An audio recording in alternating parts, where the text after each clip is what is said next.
Hello, everyone, and a very warm welcome to our event, 100 Days of Scholz, Progress in Times of Crisis. My name is Florian Ranft, and I'm the head of social and economic transformation at das progressive Zentrum and the lead of our progressive governance activities. Exactly 1 year ago, the opinion polls for the federal elections in Germany predicted more of the same. The Conservatives, CDU, stood at nearly 29%, the Social Democrats at 17%, the Greens at 20%, and the FDP at nearly 10%. At the time, hardly anyone, apart maybe from Wolfgang Schmidt, who's now head of the Chancellery, would have put a lot of money on Olaf Scholz and the SPD winning the federal election. But as we all know, things turned out quite differently, and the SPD did win the election, and two other progressive parties, the Greens and the FDP, did very well too. In little time, the three parties worked out a coalition treaty, bringing forward an ambitious reform agenda for the country. Their plan is to modernize the state, and it's in part vintage bureaucracy, upgrade social policy with the introduction of a 12-year minimum wage, which they have done already, or make sure to build 400,000 new flats every year. And last but not least, roll out an ambitious green agenda, scaling up renewable energy and transforming the German industry. However, the first 3 months in office have been dominated by two crises: COVID-19 and Putin's horrendous war in the Ukraine. Together with our guests, we want to explore the question as to how much these major events in the first 100 days of office will impact the momentum for progress of this coalition. We're extremely grateful to the Open Society Foundation for the smooth and wonderful collaboration and partnership on today's event. The order of play is as follows. We'll kick off with my colleague Paul Jürgensen, who will set the scene with presenting the results of a representative Allensbach survey. Because what we did in the run-up to this event is that we asked Germans and the German population how they perceive the performance of Germany's historic three-party coalition. Next, we will hear from two renowned insiders of German and European vis-à-vis US politics. From the Open Society Foundation, we're delighted to have Daniela Schwarzer with us today. Daniela is the Executive Director for Europe and Eurasia at the OSF. A very warm welcome to you, Daniela. Thank you. And we are more than happy to welcome our friend from Washington, D.C., Michael Werz. Michael is a senior fellow at the Center for American Progress, and he will help us to make sense of what all of this means from a transatlantic perspective. Hello to you too, Michael. Thank you so much, Florian. And unfortunately, we're not able to hear from Jeremy Cliff today. He is sadly not with us today. He's currently on a reporting mission in the Baltics, and you will be able to read about it in the New Statesman, where Jeremy recently took over the post as writer at large. So following the inputs by Paul, Daniela and Michael, we'll have a discussion between Daniela and Michael, and then we would like to encourage you to share your thoughts and questions with us using the chat function. We collect the questions and put them to the panelists. But now, with no further ado, I will pass over to you, Paul.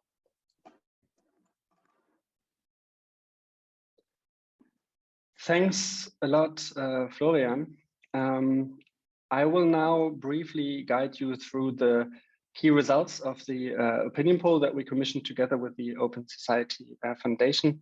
But before I begin, a quick remark on the methodology and the survey period. The poll was conducted, as Florian already said, by the Allensbach Institute in face-to-face interviews from February 24, so the day of the Russian invasion in Ukraine, to March 8. The sample size included 1,001 respondents and is representative of the German population from the age of 16 and up. So let's get into the results. As the new German administration started its term not only with an ambitious coalition agreement, but also with the promise of progress, we wanted to know if people perceive the government in this way. And the poll shows, as you can see here on the slide, that 47% think Scholz and his colleagues do stand for progress, and only 20% of the respondents believe that the Merkel era successes represent a keep going business as usual approach. And I think this goes to show that the narrative of progress seems to be catching on, at least to some extent. The rather positive perception of the coalition seems to be closely tied to its ambitious agenda on climate protection, as is shown on the next slide. Almost every second person in Germany has the impression that under the new government, climate protection is progressing more quickly. In other areas, however, as you can see here on the slide, the confidence in the traffic light coalition is much lower. One thing I think is particularly noteworthy, only 26% believe that the new government will ensure more social justice. And I think it could be argued that Olaf Scholz's narrative of respect has not yet materialized here. And this becomes particularly evident when we look at the expected effects of climate protection on social inequalities. The majority of the German population, as you can see here on the slide, believes that the administration's policies against climate change will lead to increases in inequalities in the country. And only 2% believe it will decrease social inequality. I think that's also a very clear result. Moreover, this fear is not only abstract, but actually quite concrete. Almost every second German expects personal disadvantages from policies against climate change. In East Germany, that is even 61%. So the task of transitioning to renewables in a socially just fashion seems to be worrying a lot of people in Germany. And I think, especially given the current geopolitical circumstances that we will, I'm sure, discuss later, it is quite safe to say that this task has become even more important and not any easier at the same time. So now going away from this focus on climate and social inequality to a more general perspective on the government, given the crisis-stricken start of the coalition with the pandemic and the war in Ukraine, I think it is quite remarkable that a majority of the population associates the new administration with the desire for renewal, 60%, and also with having long-term goals for the country, 51%. At the same time, in terms of crisis management and strong leadership, the coalition, as you can see here, performs much more poorly. Only 20% associate the government with effective crisis management and only 16% with strong leadership. It is worth mentioning, though, here that there has been a noticeable upward trend since the government's 180-degree turnaround on its foreign and security policy approach on February 27. That was when Olaf Scholz announced to comply with the NATO's 2% target, spent an extra 100 billion euros on military, and sent weapons to Ukraine. After that, the scores on leadership and crisis management jumped up by 5 percentage points after this historical speech, I think, in front of the Bundestag. The survey period allows us to measure this shift quite well. Now, this upward trend can also be seen more broadly when we look at the approval rates of Chancellor Scholz. At the beginning of the year, as you can see on the slide, approval for the Chancellor's policies was clearly favorable. However, in the following weeks, it then turned into criticism. And then in the second half of February, and as I said, especially after the new positioning towards the war in Ukraine, the approval clearly rose and currently outweighs critical opinions by 2-1. So to sum up very briefly, despite the historically difficult starting position of the coalition, the Germans seem to have a lot of confidence in the government's willingness and ability to reform and renew. And this is especially the case in the field of climate protection. But at the same time, Germans, at least the majority of Germans, is worried about the effects on social inequality and expects personal disadvantages. And lastly, I think what also has become clear is that there is still a lot of room for improvement when it comes to leadership and crisis management. That's it from my side, and back to you, Florian. Thanks so much, Paul. It's really good to see that the coalition is seen as a credible force for progress, and there's some confidence in its leadership.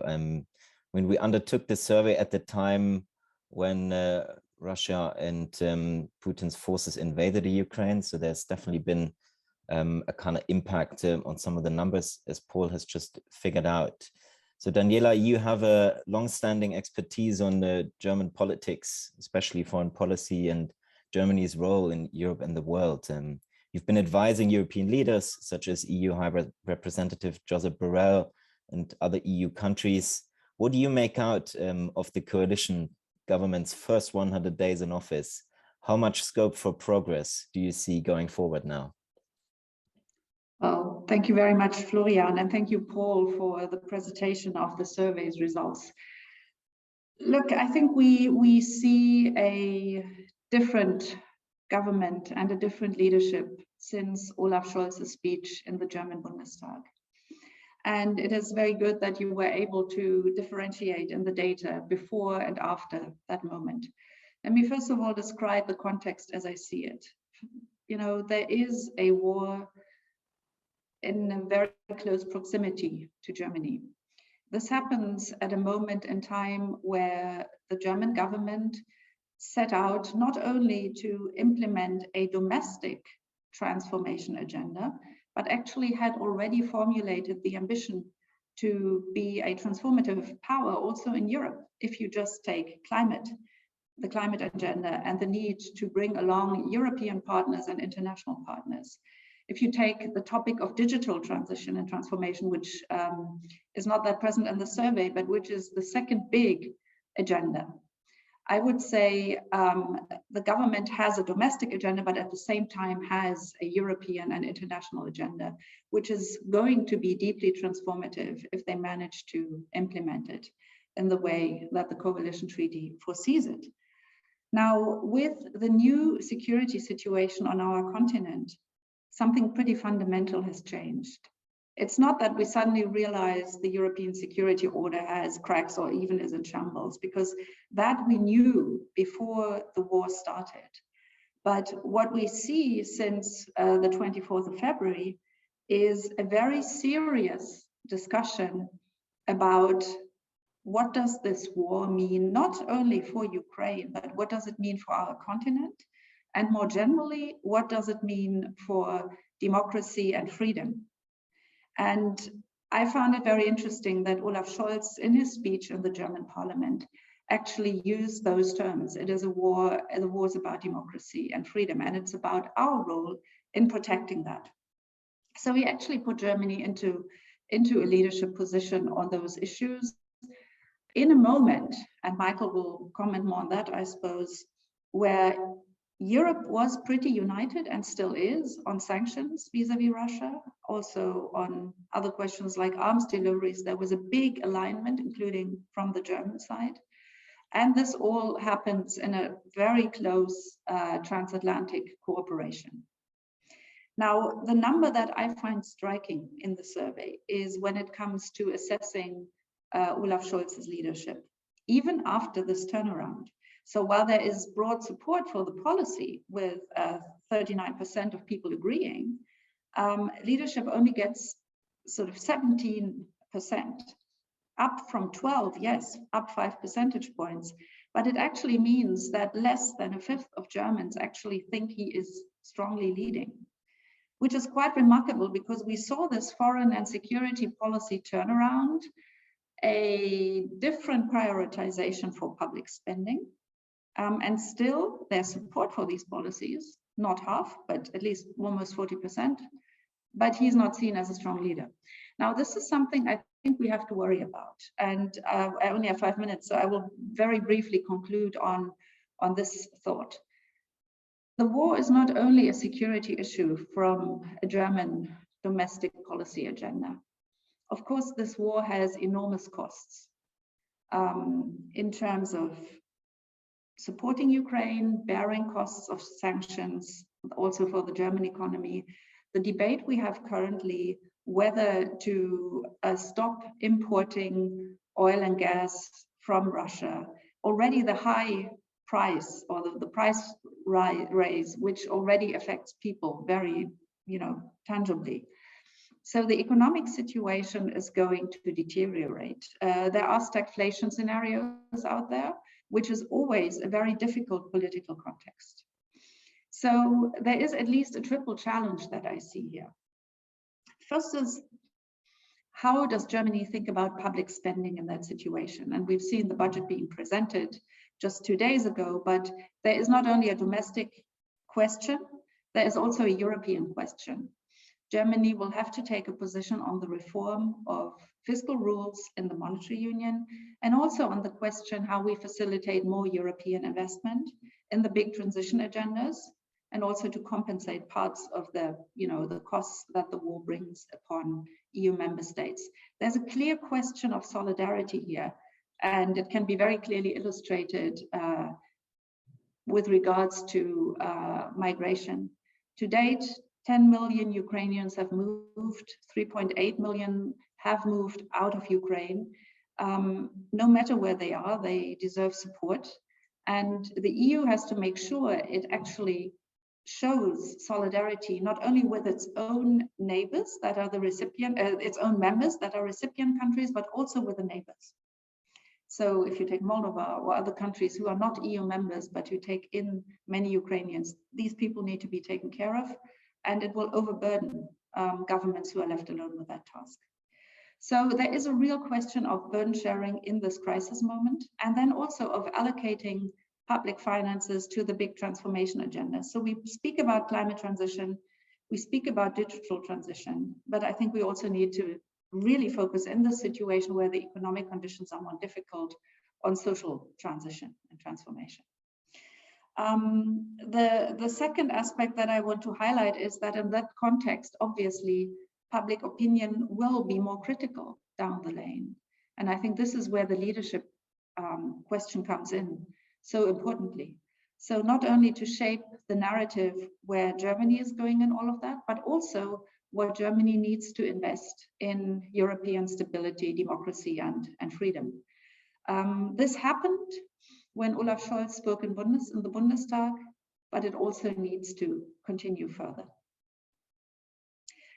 And the final point I wish to make is really that question how this government looks at its own way of functioning. I think the Ukraine crisis has highlighted one very important aspect, and that is the whole debate that we've been going through on Germany's new security strategy, which the coalition treaty foresees. It is absolutely needed. And the foreign policy community always speaks of an all-of-government approach, meaning it's not about foreign and security policy only. Security, you can't divide internally and externally. So the internal component plays a much larger role. But I wish to highlight that this combination of a real security threat, secondly, the transformation agendas, really should point all our attention to the resilience of our society and democracy. And that is where I see the biggest danger, maybe for Germany and Europe as a whole, that we have a multiplicity of crises and that we need to be very aware of the fact that there will be hits we take through cyber attacks, through hybrid attacks, through the economic repercussions, and so on and so on. So we will be in an ongoing crisis situation, and the government will have to make sure it keeps an eye on this domestic resilience and the European internal resilience as much as it looks at the external threats, because otherwise the capacity to act will be eroding, because governments cannot assume that strong leadership role that we need in a situation where there is a brutal war on our doorstep. Thank you very much.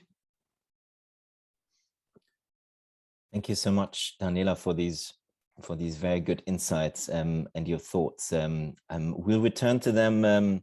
We'll surely return to them in the discussion, especially when we talk more about Europe's and Germany's role when it comes to leadership, but also in the capacities to lead Europe, not just on the digital and green transformation, but also when it comes to maybe rethinking public spending rules, not just at home, but across Europe. I mean, there have been some interesting moments and discussions already taking place in Versailles when European leaders came together, and obviously we're looking ahead at one of our very close partner, Germany's very close partner, France, and Emmanuel Macron possibly now winning the election or once again as president of France.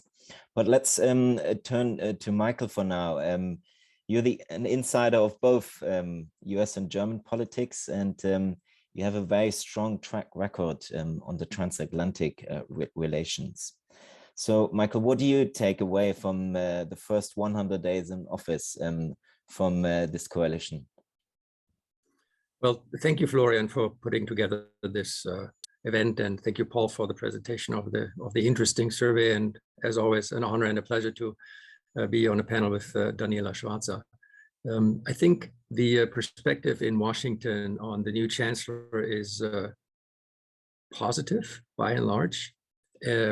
It was one that was defined by not exactly knowing who Olaf Scholz was, but the last few weeks have served in a way as a transatlantic learning crash course.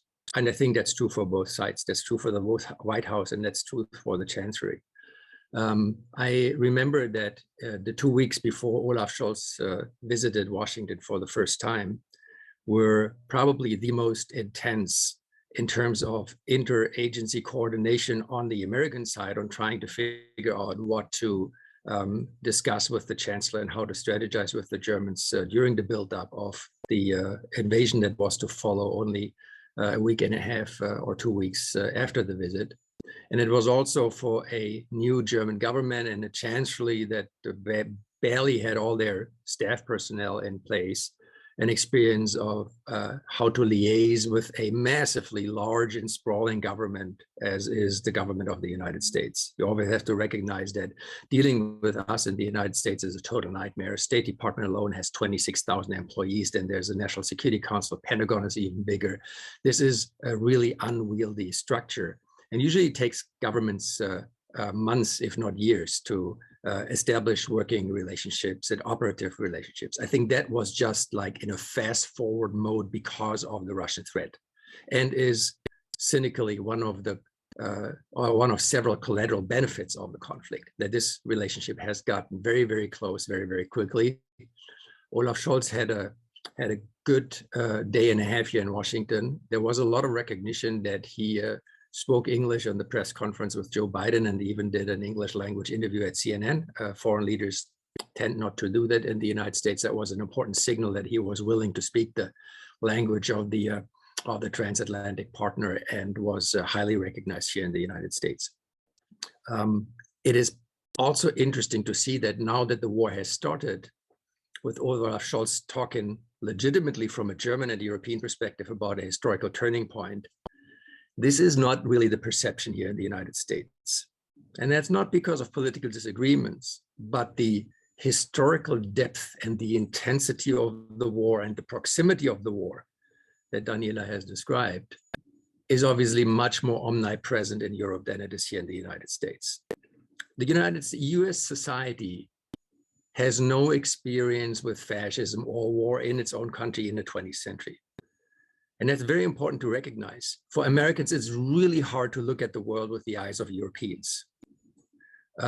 As traditionally, it was difficult for Europeans to look at the world with the eyes of Americans, but that is now in the context of military warfare in 2022 in Ukraine. That is obviously changing on the European side. But on the US side, American society has lived a 20th century without major disruptions, right? There was never an experience of a land war on US territory, with the exception of a really bad day in Pearl Harbor. There's no experience with fascist mobilization, authoritarian government, the change of borders or flags or political systems or economic systems in the entirety of the 20th century. The American society is a society that, as wild and violent as it is sometimes, is a society that has learned to live with a lot of political and social and economic continuity. And that changes the perspective on what is happening in Europe. If I sit in briefings in Washington on the war, the language is distance, it's sometimes septic, it's very analytic, and it's uninvolved. And it's completely different if you talk to people in France, in Germany, or not even to talk about the East European neighbors. So I think that's important to keep in mind, because as much political agreement there might be between the transatlantic partners, and specifically between the German and the American government, there's still a difference in perspectives. I think that gets amplified by three major geopolitical transformations that the United States and its political establishment are undergoing, and the domestic limitations of foreign policy that Daniela has hinted upon. And I just wanted to mention these because I think, independently of the war in Ukraine, these overarching economic and political processes that I would describe as the second westernization of the United States, that the country politically, economically, and socially and culturally is driven more towards the Western Hemisphere, namely Latin America and the Pacific arena, than towards Europe, is something that will be interrupted by the war in Ukraine. But I think the overarching historical and social processes are not. And you can see this clearly, even under the auspices of the war in Ukraine, that there is no strategic change in the assessment in the White House and in the National Security Council that the Middle East is less important for us than it was 20 or 30 years ago. And the disengagement from the Middle East on behalf of this administration is something that has immediate repercussions for Europe. Not only kind of should there be the next crisis in Syria, or should, God beware, Lebanon implode and you have another 1.5 million refugees in the Mediterranean arena, or should Libya disintegrate, where ironically the Italians and the Germans are supporting the recognized government in Tripoli, and the French are supporting General Haftar. So even within the European Union, there are different assessments of which faction you want to support. So the retreat of the United States from that region, I think, has immediate repercussions for Europe. And it also shows that the United States feels the need to free up resources, political capital, and economic capacity to engage in the new Pacific arena. And I think this is still unchanged, even though the re-engagement in Ukraine will last for years and will require economic resources. These other processes, they can't just be stopped by a political decision in Washington, because they are based upon fairly large political and demographic and social transformations. The relevance of the Pacific is not only driven by the geopolitical competition with China, it is also driven by a demand structure that Europeans can't really imagine, because our Asian allies, from Japan to Taiwan to South Korea, even to the Philippines and Vietnam, not to speak of New Zealand and Australia, are standing in line requesting security guarantees, military and economic and political investment from Washington to deal with the increasingly aggressive Chinese regional policy. And that is something that Washington can turn its back upon. And I would just suggest that people look at an often overlooked speech that Kamala Harris gave in Singapore on her first trip to Asia in August of 21, her first trip as vice president, where she lays out the old Obama agenda of the Pacific reorientation, which is less a political strategy that is born by think tankers or policy planners. It is a reflection of an ongoing historical turning point, which from our perspective in the United States is a historical turning point towards the West and the Pacific arena, whereas in Europe, it is a historical turning point towards the East. And the third point that is increasingly forming and shaping our foreign policy is often overlooked in Europe, I believe, is the integration of North America, meaning that the United States, Canada, and Mexico are increasingly becoming an economic, political, and cultural entity. It's not only that we are the second largest Spanish-speaking country in the world in the United States, with almost 70 million Latinos, which in 2050 are going to constitute over a quarter of the population with 100 million people. It will be by far the youngest group with an average age of a little over 30 years, a rejuvenating force for American society. That California is the 5th largest economy in the entire world, and it is drawing resources, talent, and also people into the West Coast sphere, and by that tying them to the Pacific arena. This is a dynamic in the United States. If you look at the census data over the last 20 years, and you look at the mathematical center of population, that center of population is moving from northeast to southwest 5 meters every day. So we are physically moving away from Europe, at least arithmetically, when it comes to the population centers.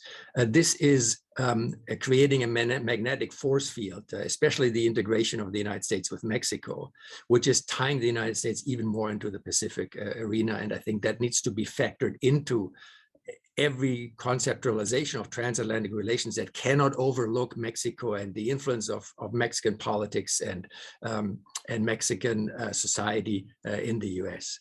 The third point is, no, the fourth point, these are the four geopolitical driving factors that are moving the United States in a different direction than in the 20th century. And the fourth point is the one that Daniela has mentioned, which I think is extremely important. It is easy for us in the think tank world to say, well, the clear-cut separation between domestic and foreign policy that we lived with well during the Cold War has changed. But the degree to which domestic politics is contaminating, coding, and limiting foreign policy is just absolutely stunning. And to a degree, Olaf Scholz's and Joe Biden's press conference in Washington were paradigmatic for that new experience. You remember that Olaf Scholz did not want to mention the word Nord Stream 2, and that Joe Biden, as in every single speech about Ukraine, spends about 20% of the speech on ensuring Americans that gas prices are not going to increase. Because for some reason here in this country, we have the illusion that low gas prices are a human right that needs to be guaranteed by the government. So I think that new era where increasingly American foreign policy is being determined, influenced, and also shaped by the brutal domestic political struggle that we are living through and will continue to live through for years to come, is also something that will change the way transatlantic relations and German-American and European-American relations were structured in the last 30 or 40 years. So I think that is important to realize, that we are in a situation now that is qualitatively so different from only 6 or 8 weeks ago. But neither Joe Biden nor Olaf Scholz were looking for a specific problem or confrontation with Russia. It's rather that the problem has found them, and they react in the ways they can in the United States, and they react in the ways they should in Europe, specifically in Germany, where the chancellor, to a degree, has made the most out of a terrible and brutal crisis to move forward a conversation in Germany that was stagnant and needed to be moved forward. However, it's also interesting to observe that here in the United States, people are still in the mood of slapping themselves on the shoulder and suggesting that Germany is moving strongly on Ukraine and changing the domestic political traditions at a tremendous velocity because of American leadership. And I think in Washington, there is an underestimation, because of a very traditional Cold War coined perspective on European politics, that Europe, to which degree Europe has globalized over the last 10 years. The fact that the process of changing German politics dramatically with that historic speech that the Chancellor gave in the Bundestag has been a process that was self-sustained, that originated in Germany and in Europe, and that has political indicators and reasons that have very little to do with traditional transatlantic alliance structures. So again, this goes back to the point that Daniela made. If we want to understand foreign policy decisions of the United States, Germany, and other countries respectively, we need to know much more about the domestic policy dynamics in those countries, because the entire environment in which foreign policy is formulated has dramatically changed. And foreign policy elites are traditionally more experts of a relationship. They are closer to a marriage therapist than to a psychoanalyst who is really understanding his or her patients. So the lack of knowledge of domestic political transformations and social and cultural transformations in our respective societies is something that we need to look into much more systematically, because otherwise we won't be able to fully conceptualize foreign affairs, transatlantic relations, and a bi- and multilateral relationship that is key in case we want to and will defend the democratic order and a certain way of life, and not give in to authoritarian attempts to take land and establish a new world order that would be detrimental not only to the people in Russia and Europe, but also to the rest of the world. Thank you.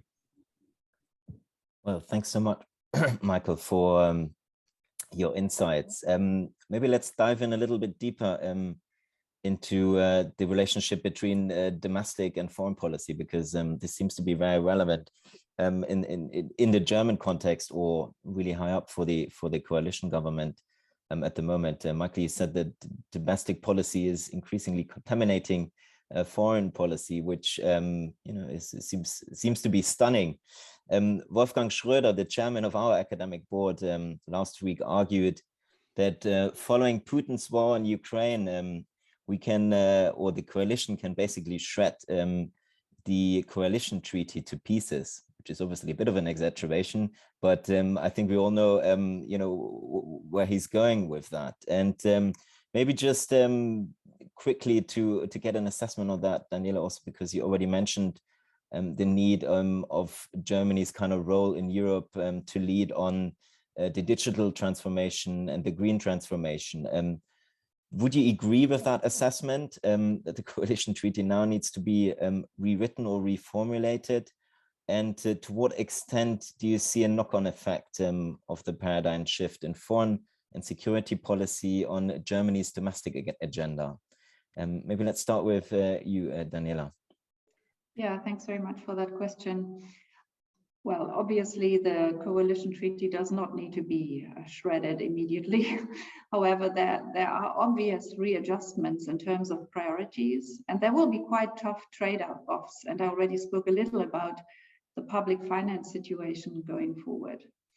So one very obvious effect of Russia's war in Ukraine is the new debate we have on energy security in Germany, but also in the EU at large.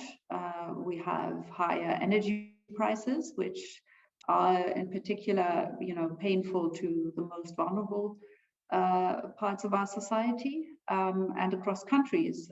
There's a lot of variance. So I dare say that within societies and between countries in the European Union, divergence may actually be increased by rising energy prices over time.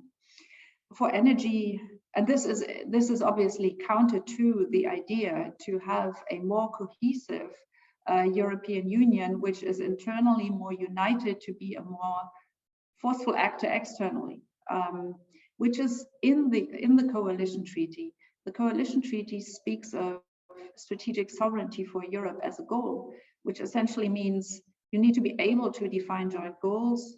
You need to be able to decide on your priorities, and then you have to have the means you need in order to implement policies. Now, if there's more internal divergence, more tensions of socioeconomic nature within societies, this will have repercussions. The second effect of this energy dimension is obviously that we may see an acceleration of green transition. However, this will require more investment and quicker investment if we want to use it that way.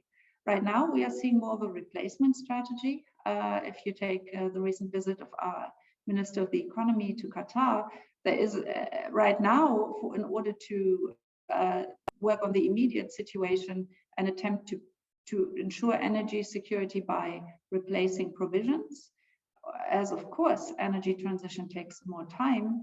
But the very serious question that we in Germany, but also the EU has to ask itself, to what extent do we need to do more to accelerate and deepen green transition? And do we actually think about the right group of countries here? So should we focus on the EU 27, or is this not something we should now deliberately offer to, for instance, the Western Balkan countries or countries like Moldova, Georgia, of course, Ukraine as well, but right now in a situation of war, this is beyond reality to think that way, but it should, conceptually be planned for when we hopefully come to a situation where the war ends and there's a rebuilding of Ukraine with European support. This should basically be included in the efforts in a very prominent way. So I don't want to be too long, just these two examples to illustrate that indeed there are knock-on effects. I can go into more details in other dimensions, but I'd like to give the floor to Michael for his views, and then we'll can come back to that question. Thanks, Daniela. Yeah, Michael, straight over to you. Does it need readjustment, the coalition treaty? Well, that you guys need to decide that in Germany. That's not for somebody sitting in Washington to say, but I would say that what certainly needs adjustment here in the United States is the way we discuss the war in Ukraine and Russia most of all, because we still have a partisan division that will make it really difficult to have constructive conversations in the long term with our European allies. Polling tells us that Vladimir Putin is still more popular among Republican voters than Joe Biden. About 90% of Republicans say Vladimir Putin is a strong leader, whatever that means, and only 15% agree that Joe Biden is a strong leader. So this shows that there's a serious deviation from democratic traditions in major segments of the American middle classes that we will have to deal with. I think that's just a very important data point to keep in mind in a European and German conversation if you talk about the way forward with the United States.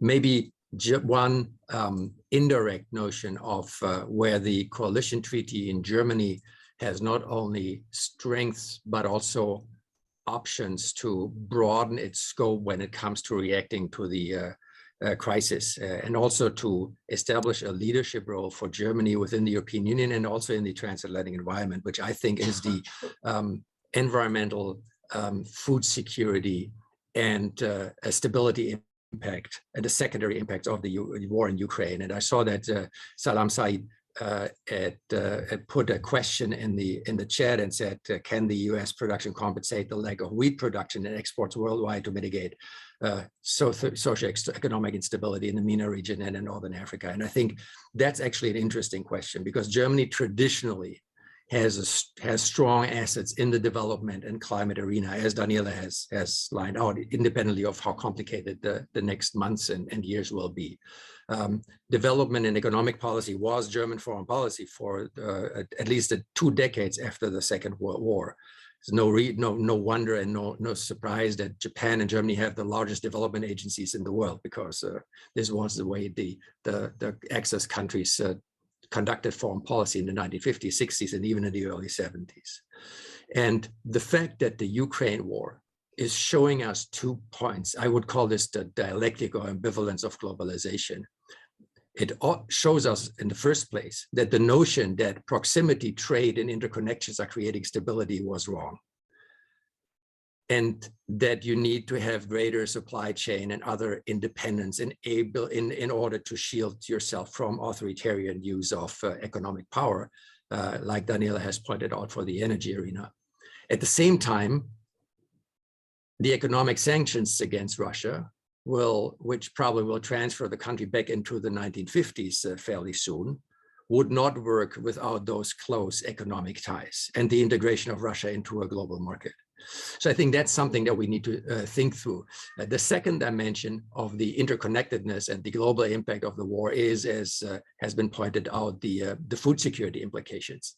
The fact that hours after the war began, wheat future prices at the Chicago Commodities Exchange had tripled, and that only days after the war started, the first countries started to set up export limitations on their own staples, is completely unheard of.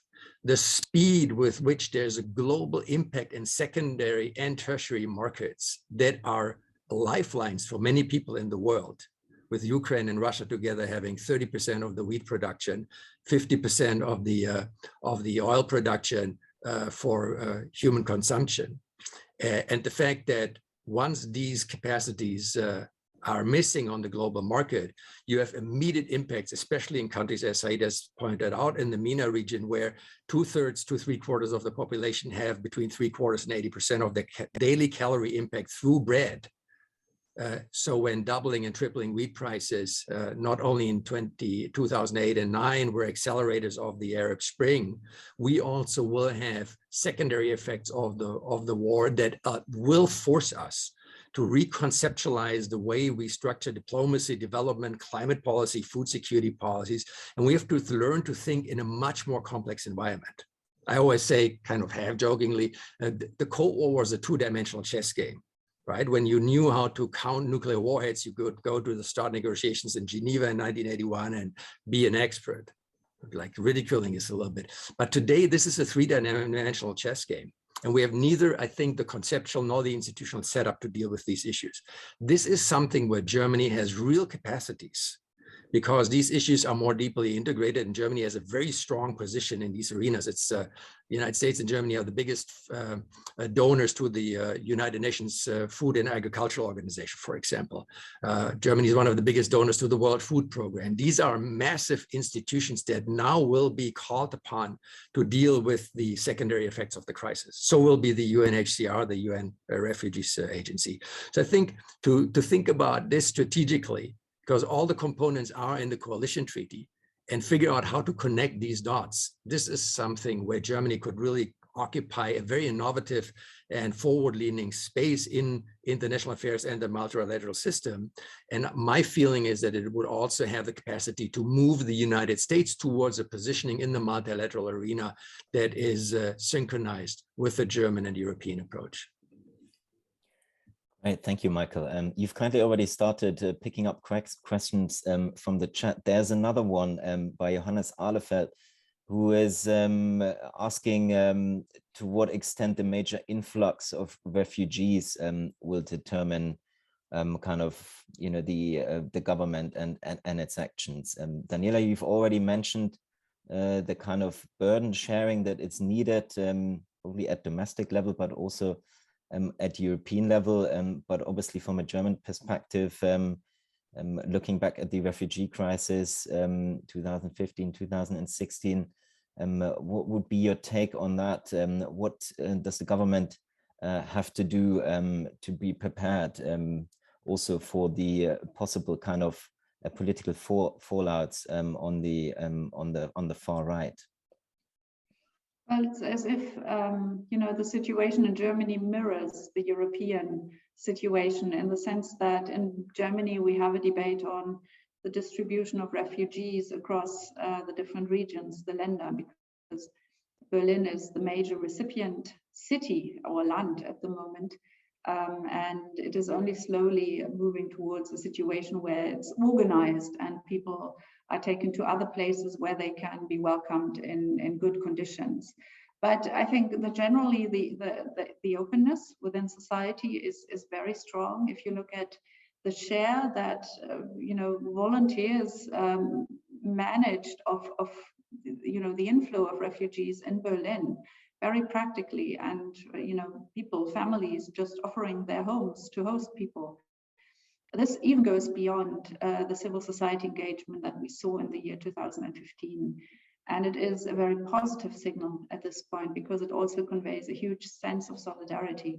However, we shouldn't be naive and think that this can go on for a very long time. So there will be tensions, and thus the need to have, first of all, you know, really good structures to welcome people, to host people, to from an administrative perspective and from a health perspective, including vaccinations, to, you know, to accommodate the needs of the people that come. And this, as I said, the German situation mirrors Europe, because the largest number of refugees right now is in Poland and then in neighboring countries of Ukraine. So I already mentioned Moldova, which is a tiny country and has taken in many refugees, and it is a country that is under enormous Russian pressure anyway, and not one of the richest ones. So that's why I think that sense of European solidarity needs to go beyond the EU 27. If we do not manage that, I think there is a real danger of political destabilization.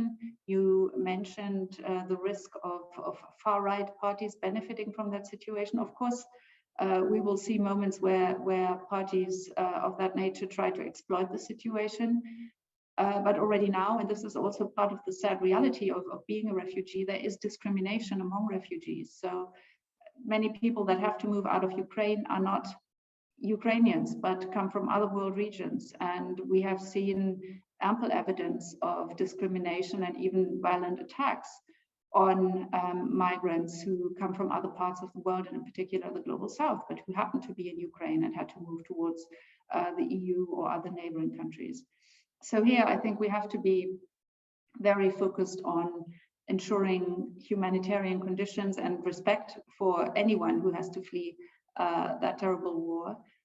But we need to find a long-term solution, because it looks like at the moment the war is not going to end very soon. We have almost 4 million people out of Ukraine already, another more than 6 million on the move within Ukraine.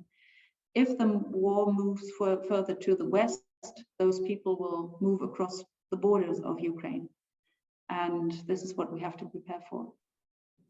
And by the way, it's very good news that the US has decided to do more to welcome refugees from Ukraine, but maybe Michael wants to comment on that, how much potential there is that the US gets more engaged on that matter. Yeah, I think that'll be limited, because it seems, at least so far, the vast majority of refugees have left behind family members, and mostly men that are fighting.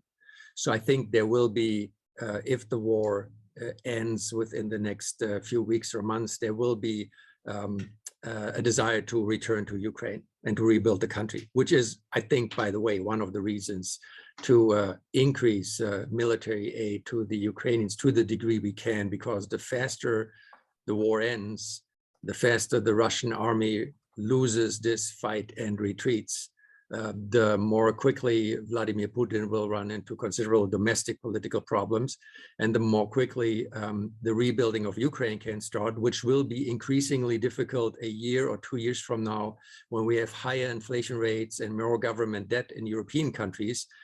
And you'll have a very, very difficult discussion where all the billions of euros will have to come from, that we will need to invest into Ukraine over the next 10 to 15 or 20 years to rebuild the country, because it is an obligation that Europeans and Americans have, because the war that is being fought in Ukraine is our war in the emphatic sense of the word. So I believe that is really important. I know that there is discrimination against migrants of color that come to Western or Eastern European countries.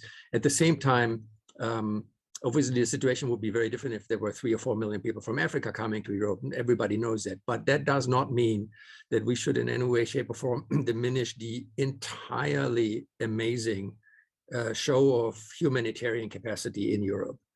Because to absorb 4 million refugees, even if it's only a few weeks so far, relatively seamlessly, is an amazing achievement that has like no equal in the last 40 or 50 years.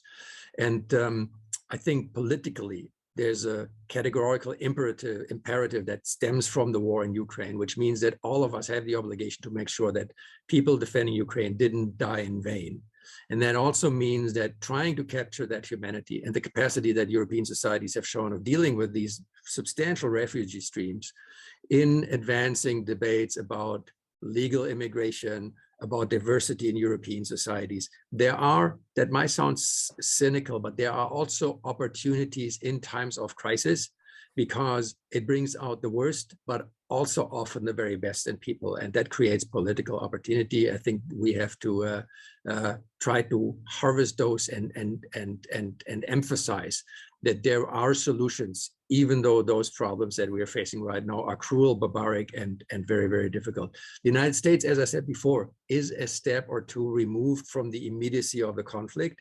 So I would see the US involvement obviously in military terms, because nobody can do what we can do. The United States brought 17,000 anti-tank weapons of the newest generation and 2 complete cyber corps into Ukraine in the first 6 days of the war. That was one of the key elements of the Ukrainians to be able to successfully defend themselves so far.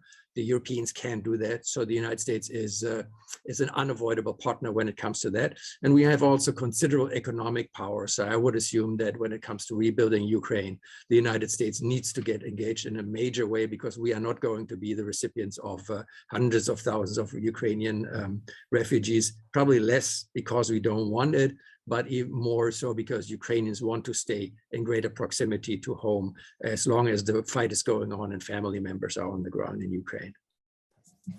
Wonderful, Michael. Thank you.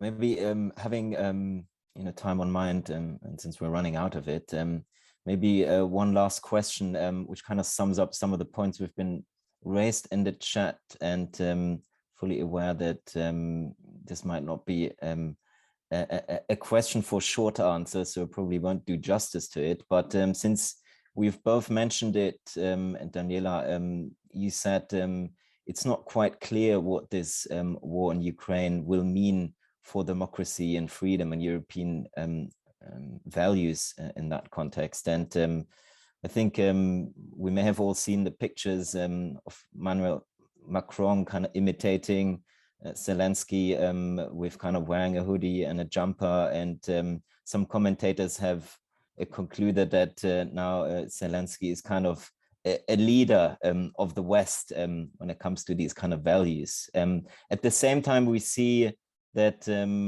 we see a rise of autocracies across the world, which has been, democracy is on the decline. But to what extent, maybe a short judgment from both of you. Do you see, even though it's hard to conceive at this moment of time, but this war will finish at some point, even given all the tragedy and the human loss in all of this. But going forward, once this war is ended, might there be a moment for rejuvenating democracies and democratic values across our own countries, so domestically, but also in Europe and maybe across the world? What's your judgment on that? Big question. I will give a brief answer. I think already now what we see happening within society, you can see it in social media comments, you can see it in the way the repercussions of the war are discussed in mainstream media. There is a realization that what we have on our continent is not to be taken as a given. And, my generation grew up with a total sense of stability. And then suddenly the wall fell down, and then, the wall came down in 1989, and it looked like, okay, there's a winning model, and that's Western liberal democracy. And what we have seen for years now is rising authoritarianism, and also spreading of authoritarianism into other countries, and the attempt to destabilize Western-style democracies. So this has been around for a while as a theme, and we have been discussing so much what is that resilience of democracy that we need to protect. And now we are in the perfect storm, I would say, in the sense of we have a war which opposes a democracy and an authoritarian, I would even say dictatorial regime that comes with a ethno-nationalist narrative to basically take the sovereignty of that country away and make it just another part of its own. And this confrontation is the worst we could have dreamt of, really, in the sense of it's the worst case scenario that this conflict is fought out in a real war. And I think Europe, first of all, is already showing it is getting its act together on many things that hadn't happened before. just yesterday, well, the day before yesterday, the adoption of the Strategic Compass, which is essentially a document about Europe's role as a security actor. We are moving ahead. However, the question of our own democratic resilience remains. And if we needed more external pressure to understand, we have to consolidate internally. And again, this is not a mechanical question of how democracy functions, but it has a very, very deep socio-economic dimension as well, where we have to think very deeply what this transition and transformation agenda that is being pushed at the moment means for society as a whole. Unless we ensure societal cohesion, we will have big problems going ahead. So I think it's, as you say, it's a moment where debates get going and where we have to be very serious about what we want to invest to reform and thus maintain the system of liberal democracy. Fantastic, thank you. Michael, with all due respect, we're kind of running out of time, but please, your last thoughts on this. I'll be very brief. I think Europe and Germany needs to think about what it means to be politically, but also mentally resilient. As Daniela has pointed out, there will be costs incurred because of this war, economic costs, most of all. But Germans will still live a full and happy and secure life, even if there's a tiny little less wealth and prosperity. Western society have been in a privileged position for many, many years. If there is an economic price to pay to preserve democratic rights and self-determination and the freedom of expression, so be it. We have to learn to live with that insight, and we have to aggressively argue that this is possible to do. This is even more true here for the United States, where we have a much larger fight at our hands, as I described before, because there's so much sympathy for authoritarian solutions that are being shared by so many people in our society, and in a two-party system with one dysfunctional party where loyalty has become more important than political content. That is a really difficult situation. I also think this is a moment of clarification on the global arena, not only on a personal and collective level as societies. If you look at the UN resolution on Ukraine and the fact that our supposed partners and friends in India, in South Africa, and in the United Arab Emirates could not bring themselves to condemn the invasion in Ukraine, you also get a clear indication that this is not only about Russia and about China, but that this is a global question of how we want to be governed in the future, and that a reconstitution of the West, not in a geographical sense, but in a political sense, including democracies all over the world, needs to be a structured process in which we need to invest actively. And it is a fight that needs to be had because you need to engage with the world, and not only in your summer vacations, but every single day. Thanks so much, Michael. And thanks so much, Daniela. It's been a huge pleasure having you with us today and sharing your insights. There's so many takeaways. One is certainly that there's a rocky journey ahead for Scholz and the coalition government. There are uncertain futures, not just at the domestic arena, but also at the European and global level, and for the transatlantic relations. And we will take away that the war in Ukraine will have a fundamental impact, but it's too early to call and foresee all the consequences. So we'll be monitoring that, not just at Das Progressive at Zentrum, but at our respective organizations. Thanks to all for the very good questions in the chat, which we are sadly not able to answer all of them today. Again, thanks to the Open Society Foundation for collaborating with us on this event, and thanks to the DPZ team behind the digital scenes making all of this possible. We'll be back in due course with more progressive governance events and a briefing on the parliamentary election in Hungary, which will take place on the 3rd of April. So that will be another, let's say, watershed moment for European progressives. So yeah, watch this space. Thanks again to Michael and Daniela and Paul for the introduction, and hopefully see you all soon. Thank you so much. Thank you, Florian. Thanks, bye. Thank you, bye.